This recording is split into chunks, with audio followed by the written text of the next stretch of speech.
Dear Patriots, before the news starts, please subscribe to our patriotic channel by clicking the subscribe button.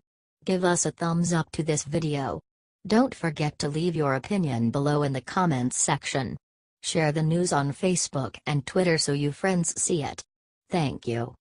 Morning Joe just that Obamacare has been extraordinarily popular, he got ripped apart.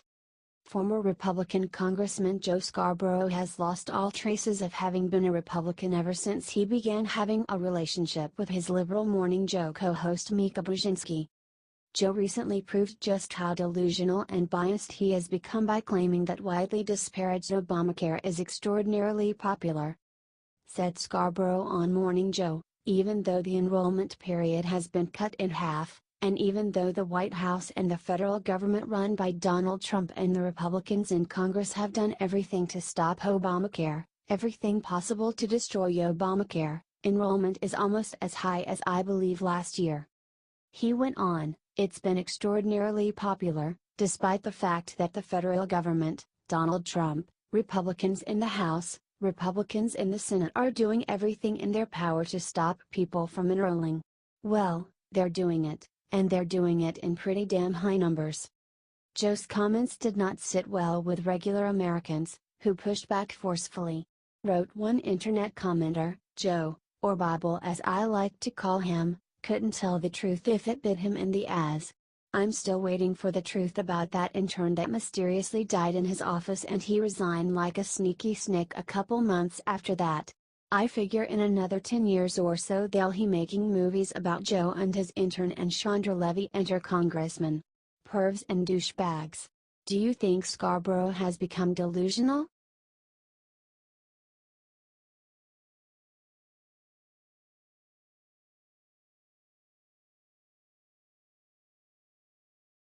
Marsha Blackburn just named the date Americans will get money from the tax bill. Democrats trying to oppose Republican President Donald Trump on principle for everything he has been doing have been spreading misleading statements about the new tax cuts bill. They have been saying, for example, that this is just a tax cut for millionaires. However, Republican Representative Marsha Blackburn of Tennessee shot back at liberals and said when regular American people will have proof that this bill is helping them. Stated Blackburn on Fox News, when people start opening their paycheck and look at what is in that paycheck come February 1st, then they are going to say alright, I get it. It really did happen. Rep. Blackburn expressed her gratitude to her constituents in Tennessee who supported her and other Republicans in passing this legislation. She commented, what my constituents tell me is they want more money in their paycheck. They want less regulation. They want the Affordable Care Act gone, so we're going to continue to say we've done it. Marsha continued about the tax cuts bill, the proof will be in those paychecks. People will see it for themselves and that's what thousands of Tennesseans are wanting to see. We have Tennesseans that want to see the Affordable Care mandate repealed. We've done that. That's now gone. That is going to be relief. And movements by Congress that are going to give individuals more freedom, more of their paycheck, less regulation. That's what they want. Are you looking forward to February 1st?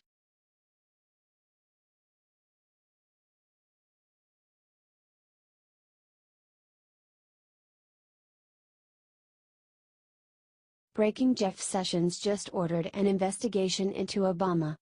Liberals and establishment Republicans managed to start an investigation into President Donald Trump and it has still been sputtering along.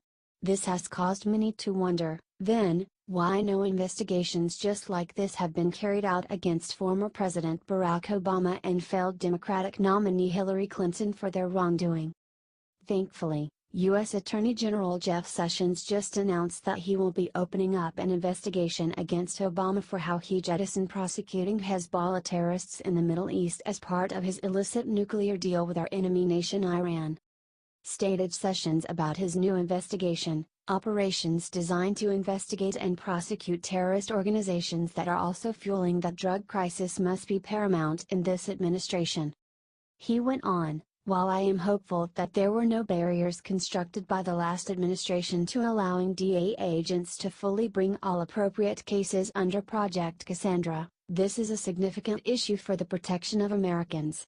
We will review these matters and give full support to investigations of violent drug trafficking organizations. Republican Senator Ben Sasse of Nebraska shared this news, saying, "I'm encouraged that the Justice Department recognizes that this is important and I hope that they will swiftly provide answers. Terrorists don't get a pass to exploit drug addiction here at home and use American dollars to fund their global violence. Are you happy Sessions is investigating Obama?"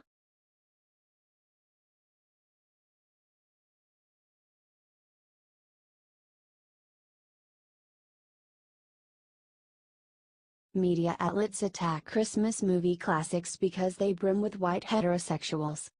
Liberals are doing everything they can to attack Christmas. It used to be about wanting religion out of the public. Now, everything is racist.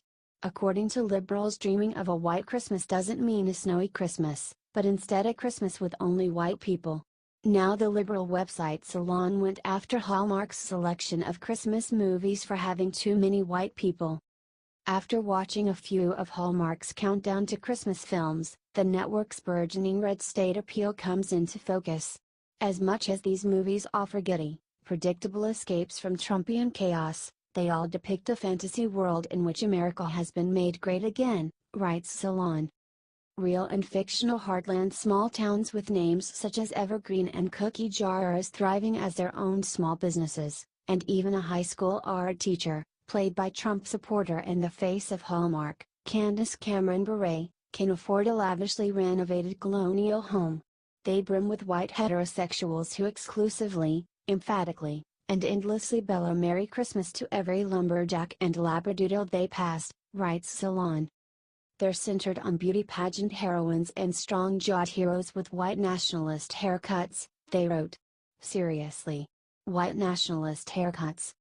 There are occasional sightings of Christmas sweater-wearing black people, but they exist only to cheer on the dreams of the white leads, and everyone on Trump's naughty list, Muslims, gay people, feminists, has never crossed the snow-capped green screen mountains to taint these quaint Christmas villages. Santa just as white seems to be etched into every Hallmark movie's town seal, writes Salon.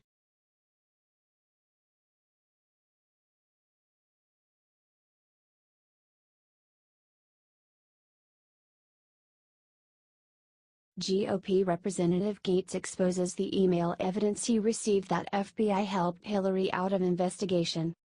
Republican Representative Matt Gaetz called out the FBI's Andrew McCabe for helping Hillary Clinton through her investigation. The Judiciary Committee is engaged in an investigation, particularly as it relates to the handling of the Hillary Clinton email scandal and any potential investigations of the Clinton Foundation and the handling of bribes or other types of improper payments, Gaetz said. "I can certainly say that my impression after these interviews is that there was extreme pro-Hillary Clinton bias that benefited her in this investigation and that she received special treatment as a consequence of her candidacy for president. That shouldn't happen. The law should apply equally to all Americans whether they're political candidates or not. And so, we need to institute reforms through the Judiciary Committee for more oversight, for more transparency so that this never happens again," said Gaetz. Our view is we need to find out if whether or not the procedures were departed from. And we have email evidence from Andrew McCabe indicating that Hillary Clinton was going to get an HQ special, a headquarters special. That meant that the normal processes of the Washington field office weren't followed and he had a special, he said. And he had a very small group of people that had a pro-Hillary Clinton bias who had a direct role in changing that investigation from one that likely should have been criminal to one where she was able to walk. And so I think that we've got to ensure that that never happens again, that the same processes that would apply to any American would also apply to people who were running for President of the United States, he said.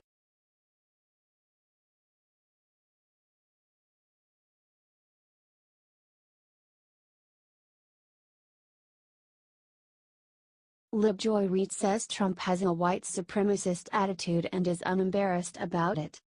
Democrats claim to be the political party that is open-minded and not stuck in a certain way of thinking. However, Democrats are proving to be the party of no during the presidency of Republican Donald Trump. It is abundantly clear that liberals, after suffering the defeat of their establishment favorite Hillary Clinton, never gave outsider Donald Trump a chance. Instead of attempting to find common ground with our president, they have instead slandered him as being a racist, and worse. A recent example of this came when hyperliberal MSNBC host Joy Reid went on an unhinged rant about the president's supposed bigotry. Said Joy on Deadline, "The White House, I think Charlottesville crystallized what the core complaint about Donald Trump has been really throughout his public life, which is that he brings forward blatantly bigoted views and that he has a soft spot for people like those tiki torch marchers, that he does see some redeeming quality in white nationalism and that, you know, to Ta-Nehisi Coates' point, he's the first white president."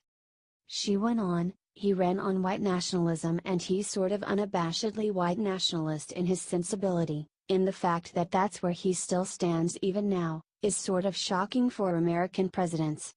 Reid concluded, idiotically, "I think not since Woodrow Wilson have we had a president that had that embrace of that kind of white supremacist attitude, just unembarrassed about it.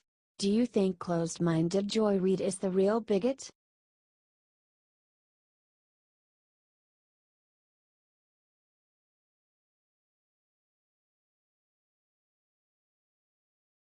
Libs are mad at Hallmark because its Christmas movies are full of white heterosexuals. It's unbearable how liberals want to transform every corner of America into their crazy, morality-free vision of what they think America should be. In a recent, absurd example of this, multiple liberal commentators have been complaining that Hallmark's Christmas movies are too Caucasian and aren't gay enough. For starters, left-wing site Salon put out an article whose title pretty much says everything and gives anyone with any sanity a pass from having to read further. It says a super white Christmas, the Hallmark Channel gives us TV's most homogeneous view of the holiday. Hallmark's white Christmas tales have hooked holiday viewers while leaving minority actors out in the cold. Not to be outdone, progressive outlet Slate got in on the action, writing, "After watching a few of Hallmark's countdown to Christmas films, the network's burgeoning red state appeal comes into focus. As much as these movies offer giddy, predictable escapes from Trumpian chaos, they all depict a fantasy world in which America has been made great again." They went on, "They're centered on beauty pageant heroines and strong-jawed heroes with white nationalist haircuts. There are occasional sightings of Christmas sweater-wearing black people, but they exist only to cheer on the dreams of the white leads, and everyone on Trump's naughty list, Muslims, gay people, feminists, has never crossed the snow-capped green screen mountains to taint these quaint Christmas villages. Santa just is white seems to be etched into every Hallmark movie's town seal." However, Hallmark clearly is having the last laugh, as they are incredibly popular. Detailed Business Insider, in 2016, Hallmark movies attracted over 2 million live viewers, though by November and December those numbers spiked to 4 million, according to Nielsen. Do you think it's dumb that liberals are attacking Hallmark Christmas movies?